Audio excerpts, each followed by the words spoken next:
What's up guys, Duarte here with another Marvel Strike Force video, and in this video we are going to talk about a topic that in my opinion is very important, and it is how can you maximize your rewards in raids, and how can you get more rewards out of each raid that you do, and whether the work of a single player is more important than the work of the entire team. Okay, so we are going to talk about that because I think is extremely important. Right now we have 2 or 3 raids that are important. We have the basic raids, we have the Ultimus raids, then you upgrade to Doom First Strike, or some people even jump to Doom 1. And on Doom 1 it's very important because this is the first place where you can get the blue ISO weight, which is very important. After that, from Doom 1 you go to Doom 2, and not only you get the blue ISO weight, but you also get the teal gear, which allows you to enter in Dark Dimension 5.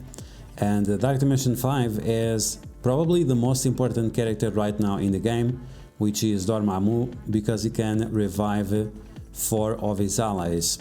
So whether you use him in raids, arena, Blitz, Dark Dimension, wherever you use Dormammu, he's going to be the most important character because of this feature, being able to revive characters that don't have the mechanic to revive.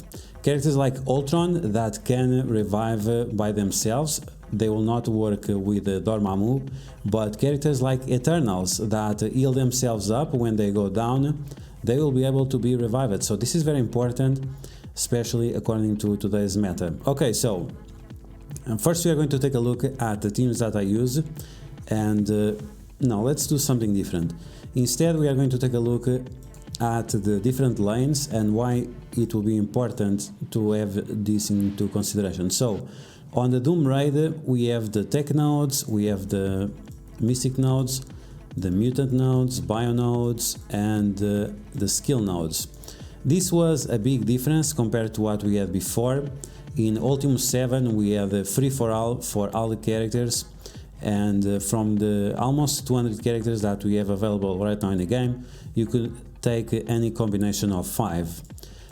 When Doom 1 showed up, it was a little bit controversial, because now instead of having to gear up 5 characters, we would have to gear up 25 characters. So it was a huge jump in the amount of investment that is required, and this is why you have to be smart on how exactly you optimize your teams and the characters that you have, so you don't have to overinvest on characters that don't need as much investment, and so you are able to work out your progress throughout this raid.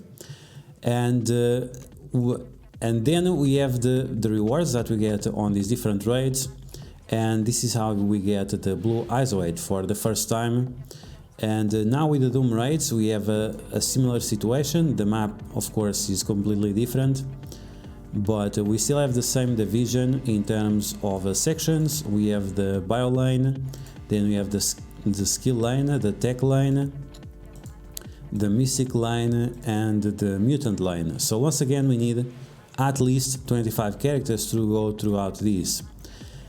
Now some nodes are definitely harder than others, and you have to be smart about it, and this is why we need to change our minds on how we want to play the game in order to get more rewards out of our raids.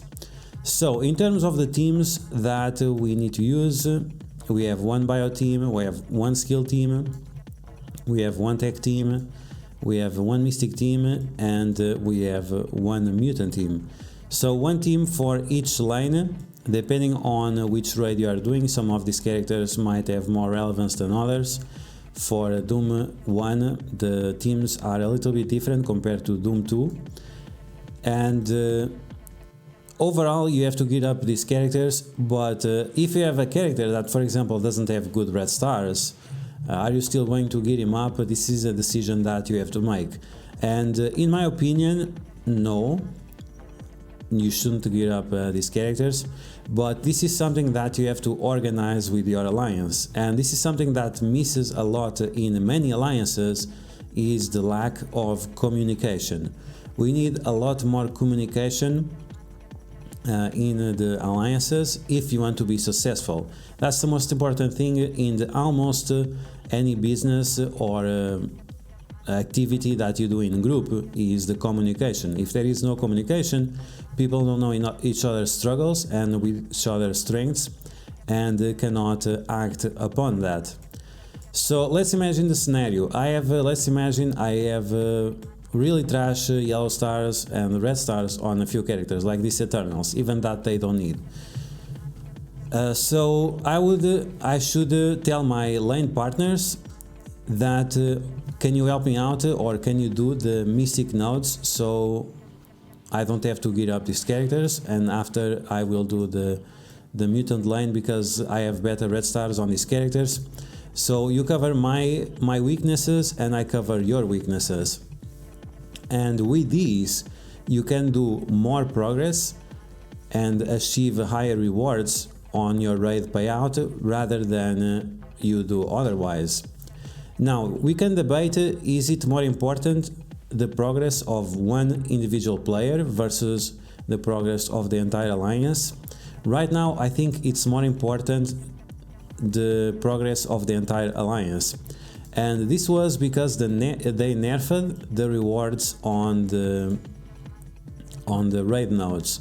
This for me was very controversial, and no one talked about this, which was very surprising, because in these nodes you could get orange gear, you could get tons of origin orange gear, and when we changed from Doom 1 to Doom 2 they completely changed that, because now the rewards we get per node do not include any orange gear, and this is terrible.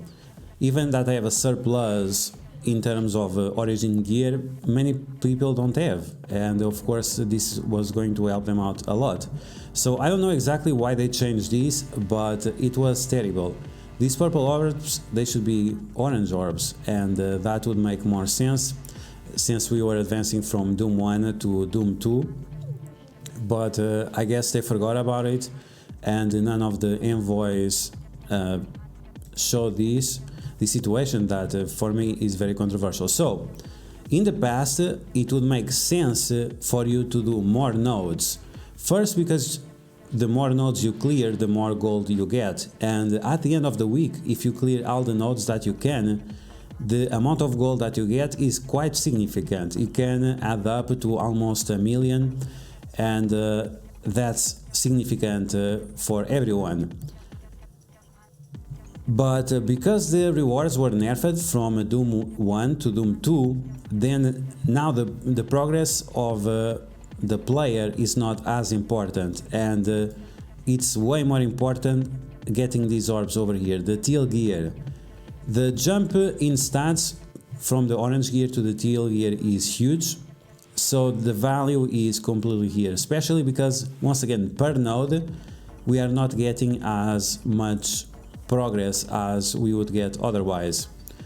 If you clear more nodes, yes, you'll get more gold, but then it comes a situation that you want to avoid at all costs, and this is why many alliances are not progressing as much. It's exactly because they don't organize themselves into this situation, and I experienced this on my previous alliance. You just follow these lanes and whatever, it doesn't matter which characters you have good or not, just do whatever, and then people would get stuck and we would not be able to reach the 60% mark.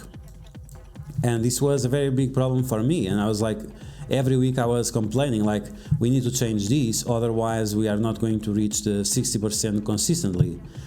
And yeah, so big debate, the leaders didn't care, but if your leaders of your alliance are a little bit more open-minded, you should definitely talk with them about this situation. Okay, so I'm looking for, okay, so here we have Banshee here.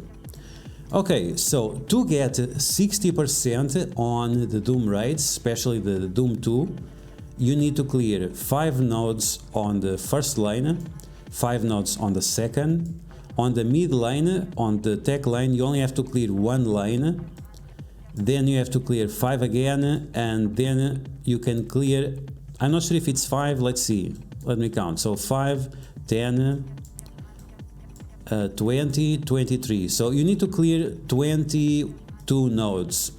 So you actually don't have to do all of these. And to clear these 22 nodes, you have to do 2 lanes on each section. So two lanes here plus the boss, 5 nodes. 2 lanes here plus the boss, 5 nodes. 1 lane here plus the boss, 3 nodes. 5 nodes, 5 nodes. And that's 5 out of 7. Very important. So you need to clear the 22 nodes, 5 on each section. But if you can actually clear 1 lane by yourself, that's going to be amazing, because the progress that you do here, you don't have to do it here, where you'll have less energy and maybe your characters are not as geared up for this situation as possible. So the first situation is to talk with your alliance and organize each other based on which characters you have strong. If you have very strong mutants, you should stay on the right side. If you have very strong bio team, right now everyone has a very strong bio team, you should be on the left side. Then whoever has the mystic, everyone has strong mystic, so that's fine. But it's going to be very important to have a very strong skill team. So people that have 5 red stars or above into their skill characters, they should stay on the left side. Then we have the tech lane. The tech lane is a problem for everyone. There is no 100% solution, but we are almost getting there. And then we have the mystic, and we have the mutant again on the other side. Okay, so talk with your alliance mates, which has the best characters for each of the lanes, and tell your alliance leaders like, no, I have better characters for the mutant lane, so let me do it. That's the first thing that you need to do. Now, the second thing that you need to do, and it's extremely important based on how many nodes we need to clear to reach the 60%, is to never get stuck. If you get stuck, all the progress that you have here and on the lane after is completely lost. And this is why on my previous alliance we were not able to get 60% consistently, because everyone wanted to play their nodes, and that's fine, I understand that, like everyone wants to play the game. But if you are thinking about the rewards, and if you are thinking about the Dormammu and Dark Dimension 5, you should put that aside a little bit and just focus on doing the most progress with your alliance. So if you cannot solo the mutant nodes, just focus on 2 lanes. If 2 people do this, focus just on the 2 lanes, and then the 4 players focus on the boss.